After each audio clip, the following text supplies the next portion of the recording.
How to find Twitter or X username and password. Hi everyone, this is Rose and I'll guide you to find them in just seconds. So first you need to exit the X app and open your web browser, suppose Google Chrome. Now you can easily make sure that to log into your Google account and tap on your profile icon in top right corner. Once you access the setting panel, you need to tap on Google Password Manager.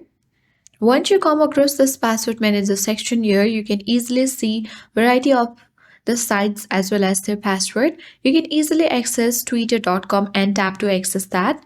Now enter your lock screen password, entering the biometrics or PIN, and here with the help of the eye icon you can easily access your password as well as the username. So you can easily edit or delete it if you wish to. So in this way you can easily find Twitter or X username or password in case you forgot. I hope this guide was helpful. If it was, then do like, share, comment, and don't forget to subscribe. Thank you for watching and I'll see you in the next video.